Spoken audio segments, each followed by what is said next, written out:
আসসালামু আলাইকুম। আজকে চালু হলো মৌলভীবাজার শহরে এলিটস ক্যাফে নামে একটি কফি শপ।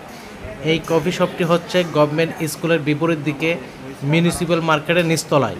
তাদের এখানে বিভিন্ন ধরনের কফি, স্মুদি, চটপটি, ফুচকা এবং অনেক কিছু পাওয়া যায়। এবং আজকে আমরা তাদের রেগুলার ফুচকাটি ট্রাই করি এবং আমাদের কাছে খেয়ে ভালো লাগছে।